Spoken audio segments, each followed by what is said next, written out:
Hello, everybody. Welcome to the Jersey Joe Corner. It is brought to you by Big Heads Media. It is going to be a great hockey season coming right up. A lot of interesting things. Anchor.fm will help you start your podcast and get things rolling. It's going to be a lot smoother when you get the Anchor app, and it's so much easier to navigate. Even their online website at anchor.fm is very efficient, and you can do a lot of great things with it. With the first pick overall, the New Jersey Devils are proud to select from the U.S. program, Jack Hughes. Let's go, baby!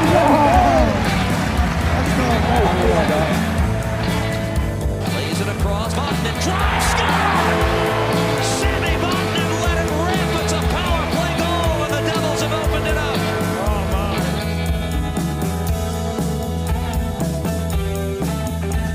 Nico walking in, shooting, score! Nico Hischier on the rush, ends it in overtime, and the Devils win it in Montreal.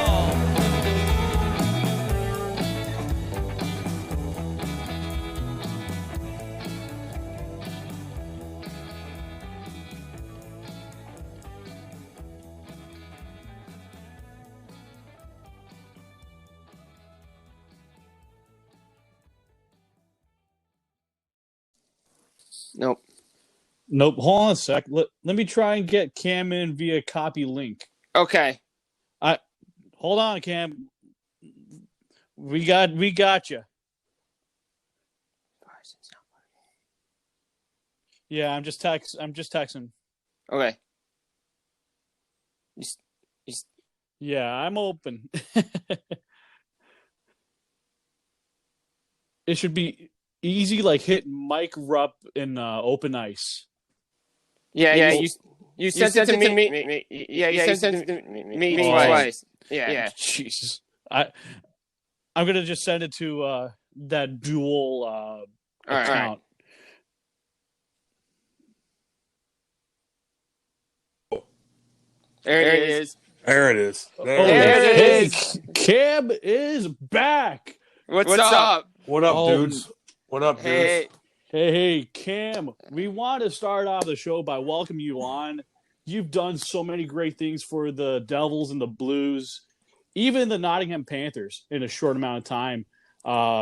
Please tell us how it all started for you when you started in Windsor. Well, really, I started in, Eureka, Missouri, not knowing much about hockey at all, except for the St. Louis Blues. No one ever made it before me. And then, so you didn't know really around the NHL much, but you knew the Blues, and the Blues were unbelievable in the early 90s, and they were exciting, and they were cool, and they had sexy players, and they had badass boys and shit like that. So I got into it, man. And, then I got into hockey, and it kind of went really quick. I was an athlete, and I figured it out, and I was crazy. And I was very aggressive, and I just got better and better and played AAA hockey, got noticed, then got drafted by Windsor and had to move up to Canada. So what was that experience like for you up in Windsor coming from the United States? Oh, unbelievable. Like, I had to put it this way. So I never, I went to Canada because we always had to go up there to play games because the competition was up there and no one wanted to come down here and play us. So right when I got to Windsor, I got drafted there. And so I went to the draft. So I was kind of a little bit familiar with the town. But I had to live with a billet family for the first time. I played for the St. Louis Sting a year before that, Junior A, in St. Louis. So I got to live with my parents still. And so up there, I had to stay with an 85-year-old couple. And I'm this 17-year-old kid with piss and vinegar in my system, fucking becoming popular real quick. Can I cuss on here, by the way? Are we good? Yes, you can. Okay. But We you know love what I mean? that. You know what I mean? Like it was just it was such a culture shock. And they had a tough time juggling things. I'll tell you that in that household. But it was an experience nonetheless. You definitely kept a lot of people feeling young, and you still do it to this day, even on your current podcast. Can you tell us what it was like being interviewed / drafted by Lou Lamoriello in your draft year? Oh my God, dude. So I had to go to, and this is, again, everything happened quick. And I'm a kid from Eureka, Missouri. I didn't grow up with hockey buddies, really. I mean, the kids on my team were cool, and I hung out with them, but my buddies didn't play hockey. So it just wasn't that cool. I didn't know anything. All right. I mean, seriously, didn't know a damn thing, but I knew I was getting drafted because I had an agent at the time. We went up to Toronto. I met with like 20 teams, but the first team at 6:00 in the morning was the Devils. And I walk in there, and Lou's there with a couple other big boys, and they're staring at me, and I'm like, oh my God, 6 a.m, And he asked me who I replicated my game with. And I go, just try to be funny, like, oh, Mario Lemieux and Wayne Gretzky mixed together. And they're like, and they kind of laughed, but they didn't laugh. I'm like, fuck. So I'm like, you know what? I Ty Domi, because I'm not a big guy. And Lou looks at me and goes, we don't like Ty Domi. And I didn't realize, like 6 months ago, Domi in the playoffs elbowed Scott Niedermayer and knocked him out. Yeah. So I was like, double whammy. Oh, double whammy, dude. That was a double whammy for me. But no, he understood my humor and my passion, and I'm so glad they drafted me. Lou was the best thing for my career and my actor career too, learning how he just dealt with people and business. I love that man. So with Lou, we hear all the stories and things like that. What impressed you so much with Lou?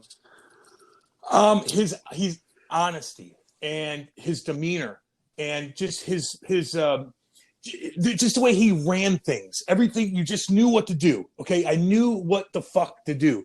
And I needed to impress him, and I wanted to impress him. And I knew if I just did the right thing, untuck my jersey, make sure I'm clean shaved. Like, it was just the best thing for me. Start making money. You get a little bit of popularity.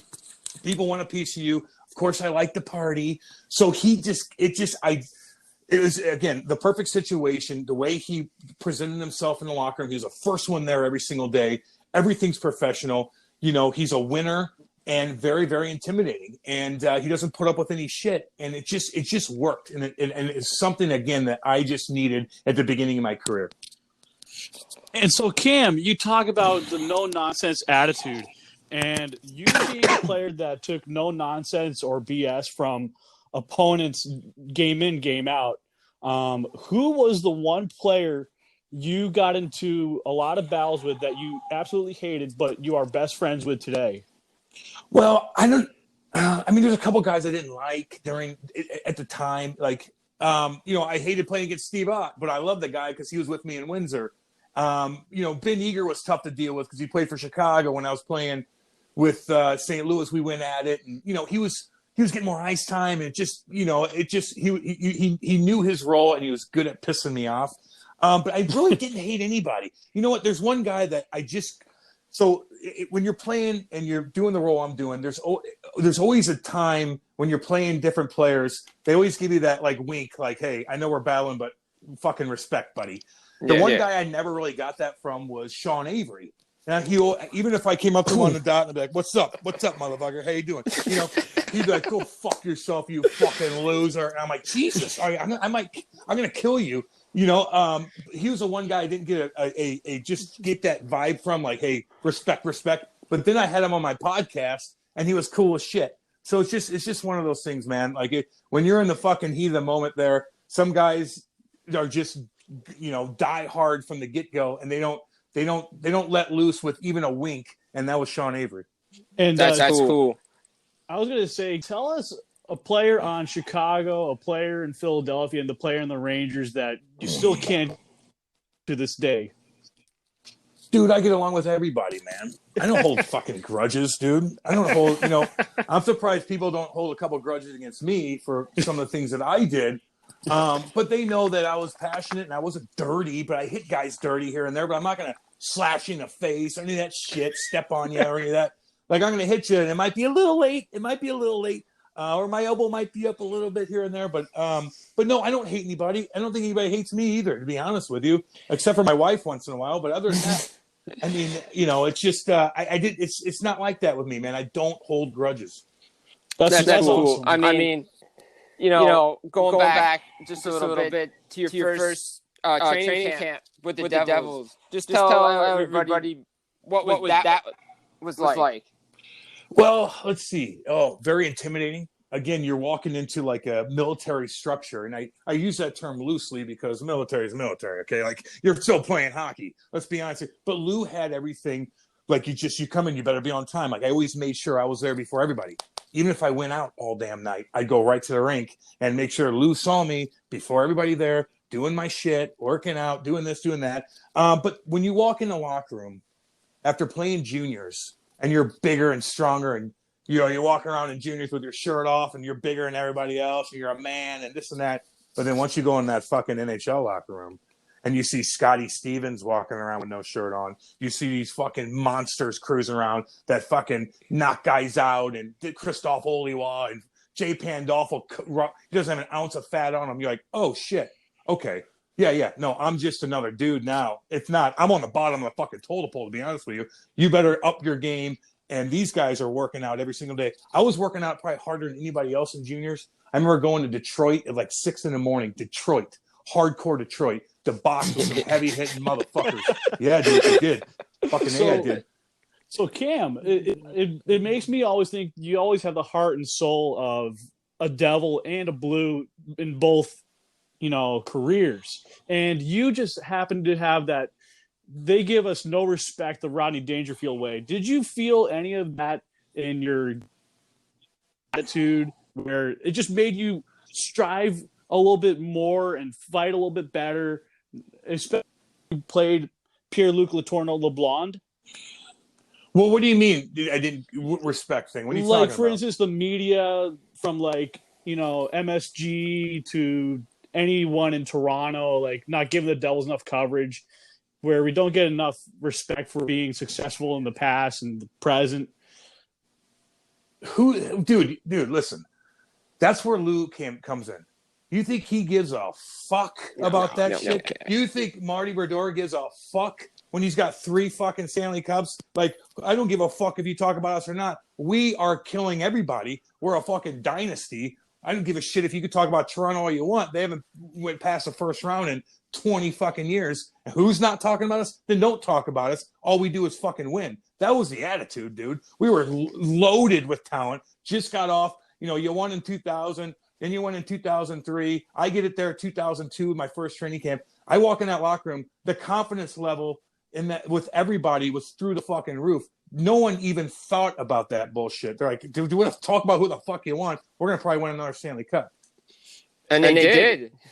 Well, they didn't do that. Well, we went to in 12, we went far. But, yeah, like, my point, yeah, they did. In 2002, I went in there. The next year, they win a cup. Like, I'm just telling you, the confidence was through the roof. And, again, you think those guys gave a fuck who Toronto was talking about? Media in Toronto? Absolutely not. Yeah. I mean, you can see, like throughout as a Devils fan and then through the media and everything, the Devils are always the underdog. And it doesn't matter if the media talks to them about them or not. They're going to win. That was a mindset. Yeah, dude. And it's all that mattered. Like, Lou didn't even – like, Lou's mindset, again, was we don't need to put you on billboards. We don't need to pump you up. And, the St. Louis Blues at the time when I went there, they marketed us so much. They didn't do that with Lou didn't believe in that. He didn't care. Like, if you win, the fans are going to come. If you have the right structure, they're going to come. And if you do this the right thing, nothing else matters but winning. Winning's everything. It's everything to him. And that mindset just stuck with you, man. And you're like, fuck, all right, let's just go do it. And it's just that's, again, why I say I'm so glad I was drafted by that organization. And so it always seems, you just had that let's go out there and win attitude. Now, you went out there, you got a big slap shot goal from, I believe it was John Madden in 2006, 2007 against the Capitals. What was going through your mind that night at Continental? Dude, I blacked out. My mom and dad were there, man. My mom and dad were able to see my first NHL game because they were up watching me in Albany, and I got called up the next day. And then they see my first goal. Then they see my first game with the Blue. Like, it just all worked out. But that night, I got a stupid ass tripping call, which I never fucking do. And when you're a fourth line guy like me and you get a tripping call, I think it was in the offensive zone too, you're probably not playing the rest of the night. So I'm in the penalty box like, fuck everything. And I get out there. Marty makes an unbelievable save on Dana Zubris. Then Jay Pandolfo blocks a shot and it kicks it up to me wide. Alexander Ovechkin could have back-checked a little harder, and he would have fucking ruined my dreams there. And he didn't. The Alexander Ovechkin nowadays would have came back and fucking put me on my ass. Back then, he was only kind of that one-way player a little bit where he didn't want to get back. He didn't understand the game as much as he does now. And it's kind of funny watching him kind of half-ass it, and I rip it top shelf. I didn't know what the fuck to do. I blacked out, dude. It is what it is. But it's unreal, though. I was watching that highlight right there. You put a lot of zip on that. It just rizzed like a rising fastball in softball. It was a laser. The only goal I actually shot the puck to score. You know what I mean? Everything else was like a tip in off my ass and shit. So I'm glad I at least have one of those under my belt. And you still have that puck? Oh, hell yeah, dude. Oh, God, yeah. Absolutely. Nice. I've given away a lot of shit, though, dude. Like, when I was playing up there, man, all my buddies back home, like, fuck that. I'm like, okay, everything I've ever got that was really cool, big jersey signed by all the guys and stuff. I come home, it's like Santa Claus in April and May. When you come home, I fucking hook up all the boys. We used to be sponsored by Hugo Boss, and just got all this cool NHLPA Hugo Boss shit. I gave it all away. And then years later, I'm like, fuck, why'd I do that? Why the hell did I do that? But it was cool. I like being Santa Claus, man. It was cool. And tell us about the whole thing in St. Louis with Layla Anderson and you bringing home Patty Maroon when he came back from New Jersey. Can you tell us about that interesting season? Oh, my God. Are you kidding, dude? I almost died last summer because of it. We were partying so freaking hard, man. Like, it just was the city needed it, man. And, I remember talking to Patty, trying to make the decision to come here a couple years ago. And I said, look, dude, this is going to, it's worth playing in your hometown. You get the exposure. It sets you up for after hockey. People in St. Louis don't really know too many people outside of who their home team is. They love the Blues. They love the Cardinals. And I'm not saying they don't know everybody else, but if you don't play for the Blues and you're a hockey player in the NHL, you could be a fucking superstar. And you come back, people probably aren't going to know you. So I'm saying, like, for leverage and doing shit outside of hockey, it was the best thing for Patty. And, of course, he scores the most important goal in Blues history. But I'm telling you this, man. I talk to him on a regular basis. He was going through a tough time. There was a time where all the guys in December that year were so fucking bad, and they were talented, and they spent up to the cap, and the ownership group spent up to the cap, and they were going to trade superstars, and Patty was going to get – shit was going down, and then all of a sudden they turn it around. They get Jordan Binnington, everything laid in place, and it just was a fucking – one of the most memorable seasons in my opinion, NHL history. Yeah, that was really cool season. Good for the Blues. Great organization, top to bottom. Going into this season for the Blues, did you see them having a chance to repeat? Oh, God, yeah, dude. Are you kidding me? Fucking, are you kidding? They're fucking unbelievable. And without Vladdy, too. Think about it. They were without Vladdy all year long still. They went through a couple bumps and bruises there with different injuries and kind of slides here and there. But they're fucking battle ready, dude. Those guys know how to win now. And they're just deep, and our defense are deep. And every time we bring somebody up, they play well. And all these guys like Oscar Sundqvist, who we got for Ryan Reeves, is so fucking good. He's such a warrior. Craig Berube he doesn't force it in him. He just tells you what he wants. And these guys are just adapting they're molding themselves into be fucking warriors. Oscar Sundqvist, I don't think was like that. Sammy Blais, I don't think was a killer. Like, he's killing guys right now. But they just know their role. Everybody does it right. And they fucking probably would have repeated. They would have came close, man. You never know, but they would have came close if they would have stayed healthy. That's for damn sure. Well, I'll tell you this. If the season had been suspended because of all the coronavirus, would Tarasenko have been back by now? Oh, God, yeah, dude. He's ready to go. He might have been able to be back. Well, what day is it today? What date is it? It is Wednesday, Cam. Yeah, April 8th. Oh, yeah, he would have been back. He would have. Well, he would Actually, have been the ready. playoffs would have started today. Yeah, so he would have probably been held out until the playoffs, in my opinion. I just think that would have been the case, just to give him that extra rest. But imagine that, like, that's the biggest, like, that's your best player coming back, and maybe he would have been a little struggled a little bit to get his timing down off the bat. But look at his supporting cast he's playing with; they're going to make you better. And Vladdy's fucking. This is probably the healthiest Vladdy's ever been, dude. He was so banged up going into the playoffs last year, man. I can't even get into it. Trust me, if you saw what his fucking elbow looked like, you'd be like, "There's no way he's going to fucking play." And he goes out there and does his shit. Trust me on that. Wow, that's crazy. Oh my god, dude. So you need to have a lot of really good big body defensemen and forwards. Like Gunnarsson is one of those really good players. Parayko's just one of those blessed talents on the defense, along with Pietrangelo. If you were still playing today, do you think your game would be a little bit more a grinder type? Well, here's the thing with me. Like, I didn't make the NHL because I was a fighter. I made it because I was very tough and good at fighting, but I hit guys. If I wasn't able to hit guys consistently and be able to get on the forecheck and skate, then I wouldn't have been in the league for 10 years. I would have probably came up, fought a couple, and then got sent down. But I was able to hit guys consistently, so I was able to like make an impact here and there. But you know what? There's a lot of things I do differently. Would I be okay in the NHL now? I don't know, man. I'd probably get a lot of penalties. I'd have to adjust my game. But as far as the speed aspect of it, yeah, I'd be able to keep up because I was able to skate. That's the only way I was staying in the league, because I was able to fucking skate fast and crush guys and kind of scare them a little bit so they gave the puck away. Well, you also have a lot of stamina and physicality. What do you think of guys like Miles Wood and other players on the St. Louis Blues and the New Jersey Devils that are big and physical in today's game? Well, you can still hit in today's game, man. Look at the playoffs last year. The Blues are crushing teams, dude.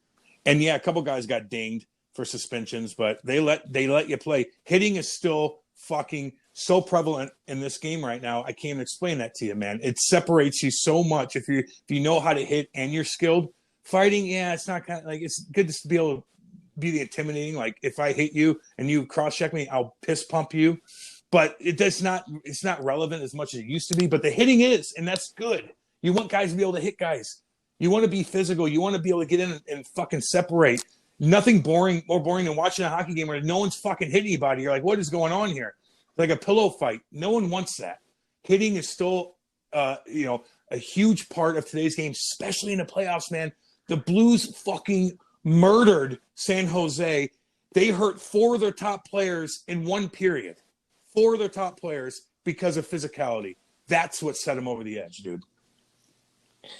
That fourth line alone was hitting everybody during the playoffs. Oh, that was such a great fourth line. Murdering guys, dude. I remember Sammy Blais one time. I'm doing the post game, right, with Bobby Plager in St. Louis. And we're going into the third period. We're talking, and like, they're missing 4 guys. I'm like, are they sitting them out? No. They all got hurt. And I remember one time Sammy Blais hit Erik Karlsson so hard. They showed a replay slow motion. His head hit the dasher and it was a clean hit, but his head hit. I mean, you every time you get hit like that, it sets you back big time. You get rocked like that, it sets you back. Now you're a little slower with your passes. Now you're a little more hesitant going back with the puck. Now you're thinking you're just off a little bit, and that they just kept pounding and pounding and pounding. And man, that's the fucking recipe right there, and it worked. You got to have that with skill and discipline, and they fucking did it, dude. So, Cam, back about that 2011-2012 team, you had Adam Oates as the power play coach. You had him on your last podcast episode. You were talking about player development, about everyone's a little bit different and learns differently. Can you explain about the kids in St. Louis, especially the ones in the recent drafts, who have benefited from the St. Louis hockey development? Oh, dude. Well, like Oatsy and Hawley are the ones that got all of my generation into it. You know what I mean? And then, like, I'd go watch Brett Hall, and you're like, who the fuck is this long-haired mullet, handsome-ass dude scoring 86? Like, what? Like, who the fuck? And then all of a sudden you go out there, and Twister and Chaser are piss-pumping guys on the ice, and you're like, what? I'm like, I remember my dad taking me to games. I'm like, why is he beating? Wow, why are they doing? Wow, this is so fast. Then my dad would take me to a Cardinal game. No offense, I love the Cardinals, but baseball game, and I'm like, what do I do? Okay, I'm bored. But hockey, I'm just like, what? And then Tony Twist would, I mean, honestly, ragdoll somebody so bad, then take his fucking jersey off in the penalty box and like flex and all the women in the stands are like, I'm like, oh my God, this is unbelievable. So that's how we all got into hockey. Hawley, Oates, Twister, Chase, all those guys. And then we started making it. And all of a sudden now all these kids are starting to play. And then the Blues win the cup. And now everybody in this fucking town wants to play hockey, man. That's great. I mean, and then look at it with the All-Star game in St. Louis this year. That had to have been an experience too. Oh, All-Star game, Winter Classic, Stanley Cup, another Winter Classic with Minnesota coming up here. Yeah, dude. You got to give people boo Gary Bettman, but people in St. Louis now are probably like, fucking right, man. Thanks for hooking us up. Absolutely. I was just talking with Jim yesterday about the ups and the downs about Gary Bettman and how he's missed out on the Atlanta Thrashers now, Winnipeg Jets 2.0. But it seems with the way that the Vegas Golden Knights are playing physical out in the West, what do you think of the Blues when they play the Las Vegas Golden Knights compared to other big body, fast teams that you see in the Central and Western divisions? Oh, the Blues give everybody trouble, man. They're just hard to deal with. Everybody's smart on that team. You know, there's nobody like reckless abandon, although they are physical. They're just very disciplined. They know what to do. Everybody has their own job. And Craig Berube and Otter and all those guys on the coaching staff just implement that into their minds and their souls. And they're like, yeah, I'm going to play for you. I trust you. I believe in you. You're my boss. I'm going to do what you tell me to do. And that's a hard thing to get, even on the NHL level. Everybody's on the same page. There's not one big superstar on the team that just like, it's like everybody's kind of, we got guys making money, but there's just, it's a team. It's hard to explain. But yeah, when they play anybody, dude, they fucking wear you down. They'll block a shot. Bennington will fucking make an unbelievable save and he'll wink at you and maybe like slashing in the back of the legs. Like they just drive you fucking nuts. It's not an easy team to play against, man. Veterans, fast, big, tough, mean, disciplined, good goaltending. And sounds a lot like the New Jersey Devils yesterday. No shit. Yes. Think about that, dude. Think about that, dude. I was going to say, Cam, do you remember the days when you had Steve Bernier, Carter, and Gianta on that fourth line in the 2012 playoffs? Can you tell us about that opening scoring drive against the Rangers for Game 6 of the Eastern Conference Finals? Oh, fuck, man. Let me think about that for a second. I mean, my memory's god-awful. I know – well, look, I'll just – let me help you with that. That team was awesome. We had a little piece of everything, right, all year long. You had a superstar in Ilya Kovalchuk. You still got Patty, Elias. You had Marty still playing great. You had Schneider as a backup, I believe. Then you got some grit with David Clarkson. Then we picked up like Ponikarovsky. Remember that? Like the big remember him? Toronto. Fuck yeah. And then Sikora came back. Then you had Bernier and Gianta figuring it out. Then we had Zidlicki on D. Our D weren't the best like LA's, but we were just disciplined. Again, Pete DeBoer, another disciplined coach. And we found a way to squeak through. But then we faced the fucking Kings, dude. And they were the 8th seed. And they found their game late in the season, just like the Blues did last year.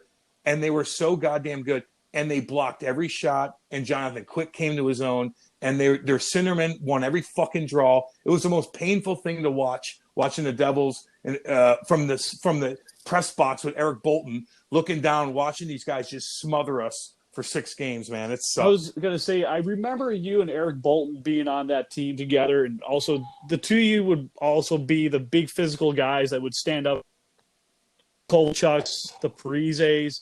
And I was there also for when Parise was in his last home Devils game. And what did it mean for you to be in your last one of your last playoff games? Yeah, I mean, what was my last playoff game? I don't even, maybe it was with, I think my last playoff game was with the Blues, to be honest with you. But just watching and being part of the team was great, man. Like, you know what I had to do? And I'll give you a little funny story. So, Eric Bolton and I, they both didn't need to keep us all year long. We were so skilled, but they kept two tough guys on that team because we were both great in the locker room. I mean, we were like fucking sideshows in the locker room, keeping everybody happy. It's a long year. So Pete DeBoer and Lou made me, during the playoffs, go, not playing, by the way, but go into the locker room before games, right before they went to the fucking ice, and give a funny pump-up speech. And I had to be so creative with it. Was the most intimidating thing I've ever done in my life. Sometimes the guys would laugh and be hilarious. Sometimes they wouldn't even fucking look at me. And it was god awful. But the whole thing is, like, it's kind of embarrassing. But I'm like, Lou wanted me to be the last person to say something to the guys before they went on the ice. That means a lot. And that's really guys like that need that, especially during a run. I compare it to like when the Yankees were going through their World Series run, or they made it to the ALCS, but Todd Frazier's there. He's one of those guys you want in the locker room. Cam's always been one of those guys you want in the locker room. I remember a story of walking out of practice, playing. I forget what I was doing, but I see you drive up, sign autographs for the fans. And I remember somebody handed you a Dunkin' Donuts bag to sign, and you're like, what? No Tim Hortons? Come on now. Oh yeah, Timmy Hose. I love baby. Timmy Hose. I feel like I'm a Canadian, man, because I lived up there, and I even say "a" all the time still, and I'm from Eureka, Missouri. People are like, "What are you saying?" I'm like, "Man, I'm Canadian, baby." Those guys let me go up there and hang out, beat up their tough guys, go to their school, do their shit, pay me money. I love Canadians, dude. They embraced me when I went up there, man. Just like I love Jersey. I love people from New Jersey. Dude, I met so many people up there. My wife and I, we have so many friends from Jersey. The fans were so unreal. The people over there are proud. Kate and I were going to go up there before all this shit went down and go fucking eat some good food at our old watering holes and shit, like meet up with some people, some old alumni from the Devils. Man, we love it, dude. You talk. Yeah. Speaking of which, talk about those walls. Can you tell us about time you were eating out veterans? Oh, fuck, dude. Are you kidding me? We'd go out for sushi at 12 o'clock. This was like back in like 05, 06, when there's still like old school cats on the team. And we'd go to fucking sushi for 3 hours. Then we go somewhere else. Then all the older guys would have to go home to their families. And then all the young guys would go out till 3 in the morning. So it was like a 12-hour shift. But that was old school days, man. But yeah, dude, just eating out 3 times a day for every meal. Because everything's so good. Like from a bagel shop to a steakhouse to a seafood place, man. I think I spent so much money on food up there. It's just fucking crazy. Did you any pregame routines? Like, did you listen to a certain playlist of music? Did you have like metal? Oh yeah, dude. Oh yeah, damn right. Oh god, yeah. I needed to get jacked the fuck up. You kidding me? Fuck. I needed. Who does? Well, some people. No. There's a lot of people that don't, dude. There's some guys out there that just like Adam Oates doesn't need to be jacked up before a game. Brett Hall doesn't need to be jacked up. He needs to have his mind in the right place so he can get open. I need to be jacked up so I can go fight a guy 6'6" and be physical and be crazy and this and that. I mean, I'm like that anyway, but it's nice to listen to some Pantera cruising into the stadium and getting warmed up that way. Definitely. Speaking of your fans from New Jersey, I had a couple Instagram people following me, telling them that I was having you on the podcast today, and they just said hi to you. They just wish you all the best. And I had a question here from one of my Instagram followers asking you, what was your toughest fight? Man, dude. You know what? I'll tell you this. I never got knocked out in a fight. And I'm glad I went through my whole career, probably over like 450 fights without getting buckled, which is good. Now, I got caught hardcore, but I was pretty good at knowing how to do my thing with it. Actually, the only time I got knocked out was by my own teammate running into me in fucking 2010, my wife's first game with her family there, choking on my goddamn tongue. Anyway, toughest fight, let's see. Dude, there's a lot, man. Everybody's tough, dude. Damn, that's a tough one, man. Cold Nor was always tough to deal with. Like there's some guys that I just struggled with. Like even Paul Bissonnette, I fucking struggle with him. Like Biz, I'm like, I don't know why I couldn't fucking fight you well. Like we couldn't put a show on. I couldn't get going with him. But then McGrattan, I'm like, let's fucking do it. Big Brian McGrattan. I go, let's go. I'll go 3 minutes with you, baby. Let's do this. Like, so it's different guys where they're all different. Everybody has their skill. Some guys are better with other guys. Like I was good with McGrattan, but I wasn't good with Biz or Orzy, but I was good with Aaron Asham, but I wasn't good with Bolton. I don't know. It's just fucking weird, man. Yeah. It's weird. I just want to bring up Paul Bissonnette for a little moment. You had him on your podcast. I know he's done really well with the Spittin' Chicklets. What is one of the things about Paul Bissonnette back then in your younger days in junior that kind of evolved over time with your playing career in the NHL? Well, he beat me up in junior for some reason. He was a captain of Saginaw, and I was running through everybody, beating the shit out of everybody. And all of a sudden I fought him. He kind of caught me one. I'm like, whoa. But at the time, I didn't know how this guy's a genius, just so you know. Paul Bissonnette is a fucking genius. Yeah, he might slur his words sometimes. Maybe his vocabulary is not where it needs to be, just like mine.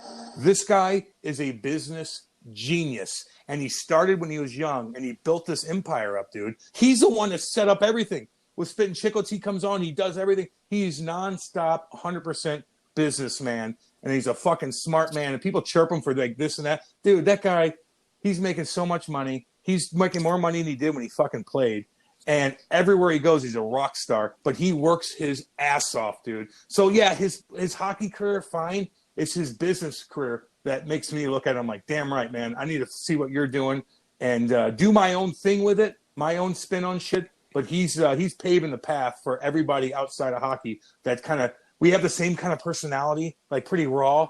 And, you know, like he did it, man. And he's a good friend of mine, man. He really is. He pumps my shit up and he helps us out. And we anytime they have me on Spittin' Chicklets, so I bring the heat for them. So I help them. I was going to say in Asbury Park, New Jersey, Bond Street Bar has the Pink Whitney vodka drink with pink lemonade in it. Have you had a sip of that yet? Yeah, it gives me a headache. I look, it's good stuff. I have some I'm staring at some right now in my office. I like wine and beer, but I get how you can put a couple pieces of ice cube in that, sitting on the dock, looking over some water and sipping it. I think I had Whitney on a couple days ago too, by the way, and I don't know if he answered the question, but I'm like, can you retire right now and just make money off that shit? Like, how cool is that to have your own drink, making money? You're not doing much, but like posting on social media, and you know, and he drinks the shit out of it too. Trust me. Would an agent and be like, "Hey, I want this, like special, like you know, like a jelly type thing." It'd be like your favorite, you know, flavors, etc. Would you ever do that? A jelly, like Cam Jam.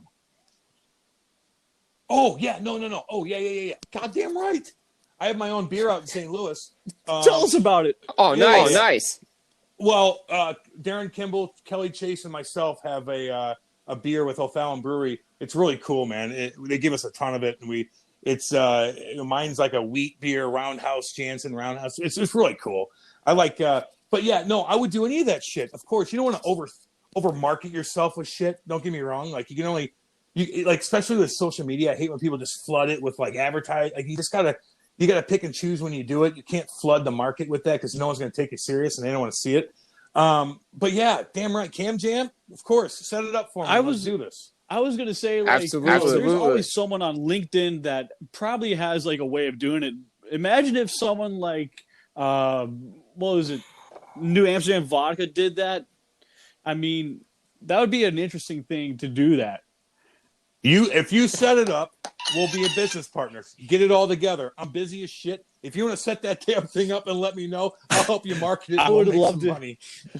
Absolutely. We'll get it together for you. I would definitely be down for a jam like that, especially if it's all, organic berries and all that good stuff. Yeah. Let's be healthy. Cranberry jam would be interesting, especially from New Jersey. A lot of cranberry bogs. Damn right. Cam, tell us more about what it means to be a podcaster with Andy Strickland. How has that really helped you in retirement days? Well, I started with radio 3 years ago. I retired. I got job offers. A year into my radio show with 4 other people, they gave me my own show. So I started hosting my own show and just getting thrown in the fire. So I learned how to just like entertain and just like kill, time with, even if there's nothing to talk about. Like today, I had my radio show today. We're talking about you just have to be creative. But the podcasts are different. If I'm talking to Ryan Whitney or Biz, I'm like, what's up, motherfucker? Blah, blah, blah, blah. But if we had Eric Lindros on today, and he's very kind of standoffish a little bit. He's very protective.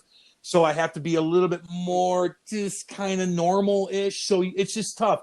And I wasn't very good at asking questions off the bat, but I'm getting a little bit better now. I didn't know if I should just be myself. And so it was a learning curve, man. So we're like 30 in now, 30 pods in. And I'm feeling pretty comfortable with no matter who's on, whether it's an ex-teammate or a Hall of Famer that we don't know. I'm just going to be myself and just be confident, dude. And if your questions suck, make fun of yourself. I was going to say, are there any other upcoming players that are and coaches, New Jersey Devils? Would you have on, because I know you always have a good reputation with Blues guys, and you just had Adam Oates. Would I have any Devils guys on? Well, fuck yeah. Of course. I just had Marty on. Wow. I had Scotty Gomez on. Who the fuck else? Who else can I get? Who else would you want to hear from? I would definitely like to hear from Patrick Elias. I know he's in Czechia, but I know. I knew you'd say that. Yeah, he'll be very reserved. Arnott. Reserved, but now that he's like working for the team, I believe too. So it's tough. Look, you got it. Look, it's not just Andy and I don't just say, "Oh, let's get him." No, we strategically coordinate who the fuck we want on, because you can't have 2 Eric Lindrosses in a row. Meaning, you have to have a guy that's outgoing and then a guy that's reserved, and because he's a Hall of Famer, and then you have this. Like, there's a strategy to the whole thing for me and for him, and so we can get anybody on, man. He's the one that gets these cats on, unless I play with the guy or something. He's the guy that has all the numbers and does his thing. And anytime he texts somebody, they're like, "Yeah, I'll come on with you guys." What do you think of Bryce Salvador being the guy on MSG doing the analyzing? Would you ever do a bit like that if you ever got a little thing like that in St. Louis or in New Jersey? I do, man. I already have that in St. Louis. Yeah, I'm on TV all the time in St. Louis. So, yeah. No, I had to do the whole Stanley Cup playoffs last year, man. I remember one time I'm doing it with like the big boys at St. Louis, like the big TV guys at St. Louis that I'm friends with, And I remember going after one of the games in St. Louis, and there was a delay. And you're supposed to just stare right at the camera, but I'm like looking at the crowd and saying, everybody's like saying hi. I'm like, ugh. It was so embarrassing. It was so embarrassing, but they just throw you in the mix, man. I was in Game 7 doing TV for after the Game 7 when we won the Cup, man. So I was lucky enough to be involved in all this throughout the whole playoffs. That's cool. And with having Marty on, did he see any similarities between the St. Louis shot that he had and the one Jersey right now? I think it was completely different. Like, he just did the St. Louis stuff, man, to learn like the ropes on like business side. Like, he's been a player the whole time. Like, yeah, he'd had some big meetings with some of the higher ups, but like he sat next to Doug Armstrong for how many years? 3 or 4 years or whatever it was, and you just learn the ropes, learn how to communicate, see, watch talent, do this. But now what he's doing is more of like a media side where he's like he's going to go to a big conference and talk about this. How are we going to market this? How are we going to do that? Giving speeches, things like that. But he could do anything he wants, man. Now he's well versed in both categories, the media side and then the hockey part too. So it's like, fuck, that guy could do anything he wants. Yes. And speaking of Salvador, the way he analyzes the game so well on TV. Same with Scott Stevens. Two guys you played with. You see them become coaches anytime. Well, Scotty already tried that, dude. He coached me going to the Stanley Cup Finals, man, in 2012. I think it's just a lot of travel. Yeah. Those guys Scotty made a ton of money. He didn't have to do anything. All he could do is, if he wants to just go hunt the rest of his life, that he could do that. But I think he's a little bit bored. But there's a difference between being bored and doing a little bit of media stuff and being bored and going and being a coach where you're traveling 24/7 shit. Like it's a big fucking commitment, man. And I think he just doesn't. he's great at it. He was awesome. That's just a lot of time away from your family. You talk about commitments and all these things. When you were with the Devils in 2013, when the transition from what did you notice between both owners? I don't know, man. I don't remember. Dude, I was doing so many different things. I didn't even think about it, to be honest with you. Lou kept us. It didn't matter who the owner was. We were treated first class and professional every second of every day. So the ownership and Lou might have had some whatever with whatever, but it didn't trickle down to the players. So we had, for me at least, not even trying to know what was going on with the hierarchy. I didn't give a shit because everything we were doing under Lou was fucking the right thing. Yes, you catch absolutely. My drift? Can you tell us about the philosophy of Lou Lamoriello all the way to Ray Shero that you dealt with as a player? I didn't know Ray Shero, dude. I didn't know Ray Shero that much. I know, I didn't have to deal with him one-on-one or anything like that. I know Lou. I know Doug Armstrong. I know Larry Plow. But other than that, I haven't come across Ray Shero. He never dealt with me. I never played for him. So I just don't know. I know he's a smart man. He's a smart hockey man. But I don't know him personally. So if you want to ask me about Lou or Dougie Armstrong, I'll let you know because I know those guys especially. I know Lou more than probably anybody because I studied that man every single day, big time, and I love it. Speaking of Doug Armstrong, Alex Pietrangelo, free agent this summer. When the off season comes, what's the plans to try to keep him around? They're going to keep him around, dude. Yeah, are you kidding me? Are you kidding? We would have won the Stanley Cup without Petro. Petro logs 25 a night, does everything, blocks shots, passes, spins off of guys, backhand sauce pass for break. He does everything, and he's a freaking warrior. He ain't going anywhere. Now, anything could happen, but if he wants a statue in front of Enterprise Center, he's staying here and just retiring as a Blue. He is a legend in this town. And he's a man now. And even Jamie Benn tried to pick on him a couple years ago before he won. Now Jamie Benn, and I love Jamie Benn, by the way, tries to chirp Petro. And this is funny because you see these interactions when you have to dissect these guys every single day. Now Petro's looking at Jamie like, you're washed up. And there's nothing. What are you going to? How are you going to chirp Alex Pietrangelo now on the ice? Like, he's a freaking warrior winner and a huge deal on it why the boys won the cup that year, man. So they're going to try to sign him as much as possible, dude. But you have to be smart too. And if there's a little bit less term or whatever the case is, you still have to be a businessman and be smart. But if you want to win a Stanley Cup again, that guy's got to be on your team. And so tell us the philosophical differences and similarities between Lamoriello and Doug Armstrong that you noticed over the different times of your playing career. Now, I know Doug more now than I did when I played. He was only there. But Doug takes a lot out of, I think, what Lou does as well, as far as dealing with the media, as far as being tight-knit, taking care of the guys, making sure everything's professional, this, that, and the other. He doesn't like when the assistant coaches can't come on and do stuff like that. He's very protective, and that's the biggest thing I think that Doug has with the Blues, as Lou did with anybody that he's in charge of. So those are the big things. The right decision, not overpaying unless it's a necessity, at the right time. Just being smart, being a smart businessman, being a smart hockey businessman that's in control of a lot of different things. And I'm telling you, I think Doug looks at Lou and probably dissected a lot of things he's done over the years and took a page out of it, man. Blues and the Devils, like with their prospects that they have in the pipelines. And if you did, and a few players on each side, who do you like the most?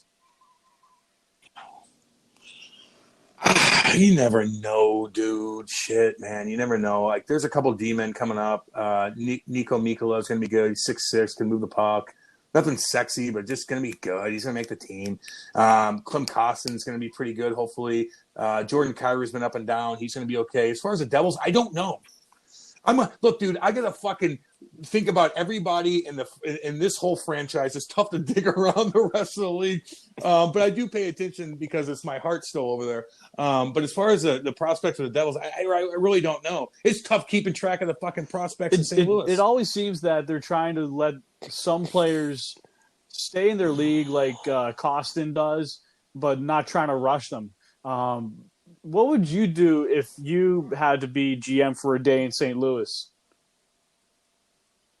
Keep everything the same until it's necessary to bring them up. Like, why the hell are you forcing that issue, dude? Whose spot's he going to take? Nah. Seriously. Whose spot's he going to take? Nobody. That's There's why nobody. Just in case they're going to go long because you didn't trust Costin to be up in the mix throughout the playoffs, man. You need a warrior that knows how to win. Like, that's been through this. That's why they didn't do it. They don't need to rush him. They're fucking loaded, dude. They're not Ottawa, you know? Like, they don't need to do shit.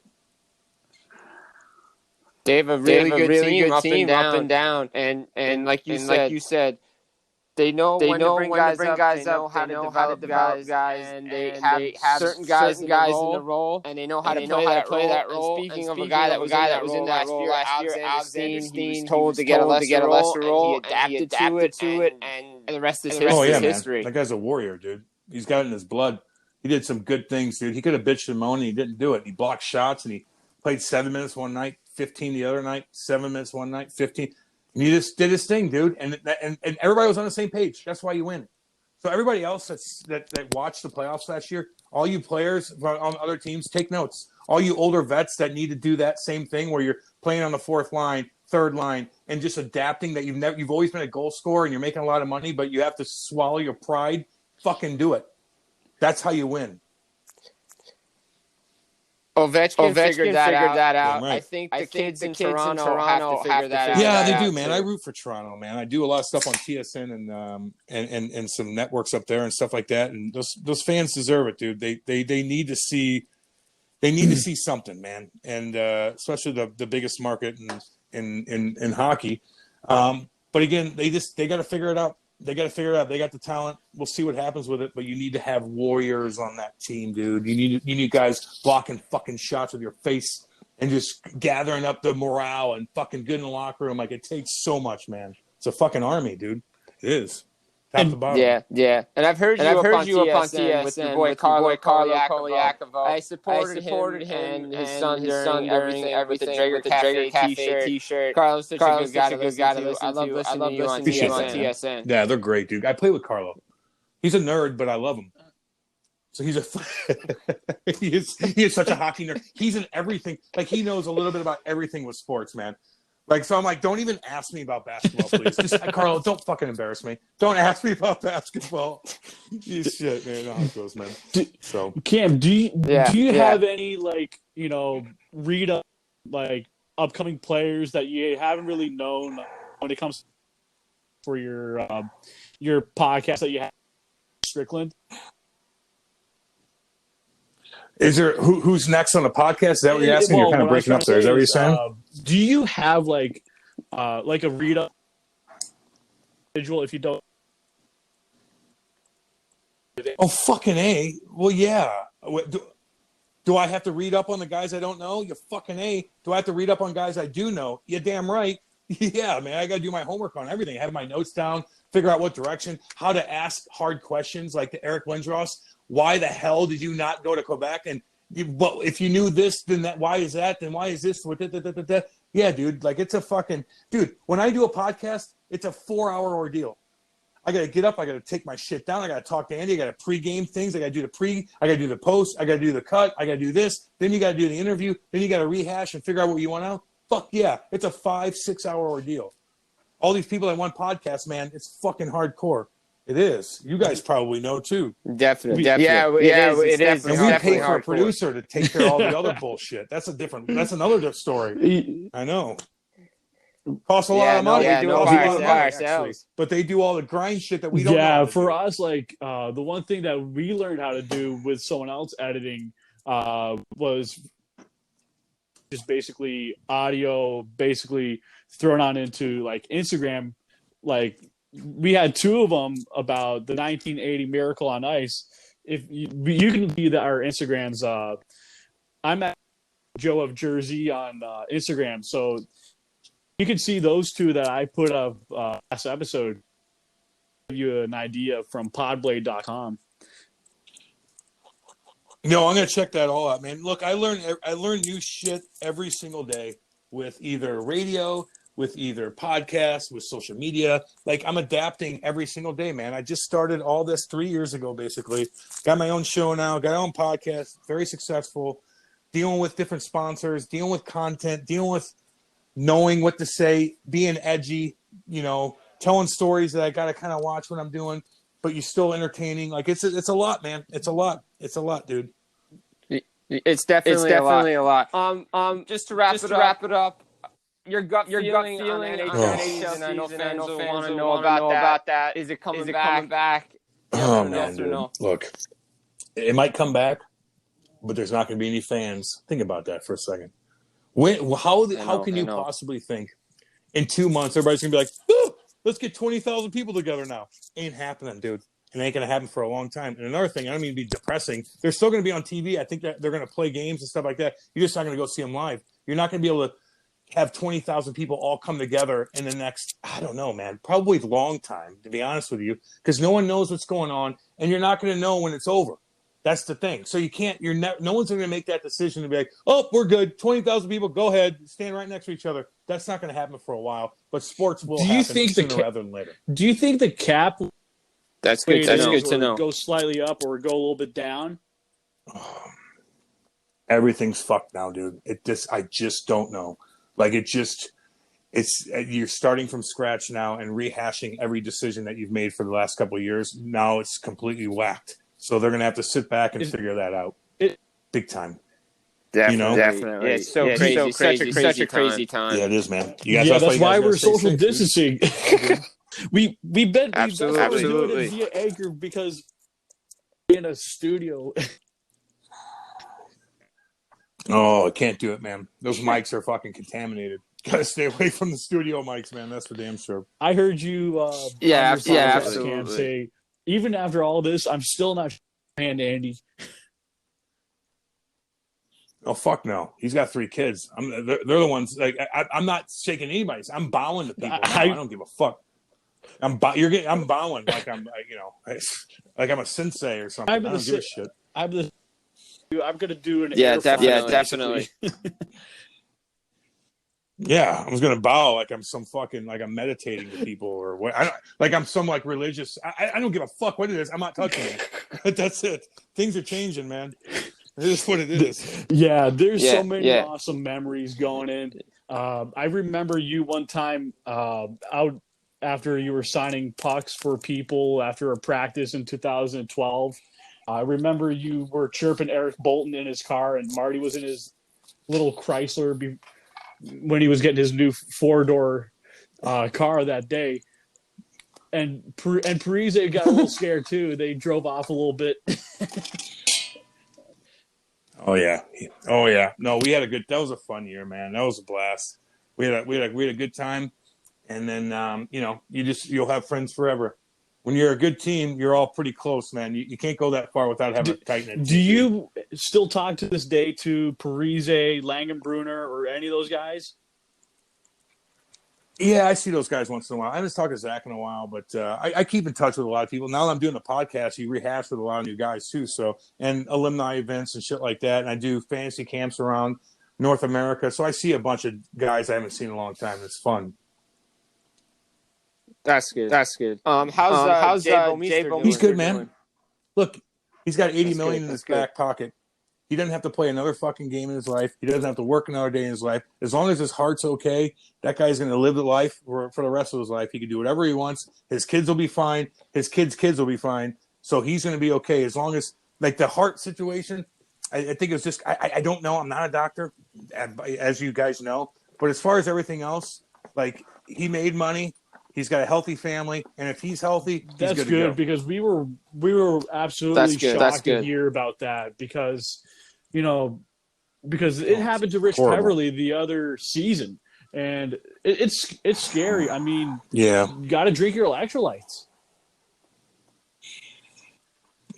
Yeah, I don't even know. I don't know what the fuck it was, man. Like no one even knows. That guy's like the healthiest guy in the world. So it had nothing to do with that. It's just his heart. It was just like that's some shit. This happens, dude. Could be hereditary. Could be anything. That guy's like climbing mountains and shit, dude. He's fucking healthy as fuck. That's what makes it scary. What do you expect? Definitely. If the season fully canceled, what do you expect to do? Going forward to the next season, especially with the. Oh fuck! I think you could have a draft without having that many people there. I think you'd have an NFL draft too. I don't know. I'm worried about what I'm going to do. What I am personally going to do. I'm going to keep doing podcasts, and I'm going to talk about something funny that happened that day on my radio show.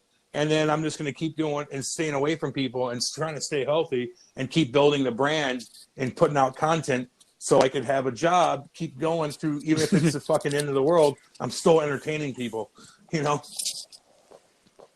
Exactly. I think we all have to do that. I think we all have to stay positive, have fun. Keep having good guests on our podcast, help each other out. Cam, you're everything from exciting to hilarious. I always listen to you on Spotify and have like a good story every time, whether it's Scott Gomez or freaking Adam Oates. Even when I'm cutting grass, I'm listening and I'm like, this is awesome. I actually send it to Jim just so he gets an idea. Yeah, I've been through a lot, man. I kind of, nothing came easy. I've been through a lot. I partied hard. I lived a life like a rock star, even though I'm a fourth line guy, but I got to play in my hometown. Like I just got a lot of shit, dude. I was wild, man. I was wild. I mean, and just thank you so much for coming on and just answering my tweet on the Twitter and the messages and everything and just getting us on. We thank you so much. It's been a long time in the works. Hey man, I get the grind, guys. Keep it up, man. Keep doing your shit. And anytime, guys. So take care, be safe, and I'll see you on Twitter. Cam Janssen 25 on Twitter. All right, see you there.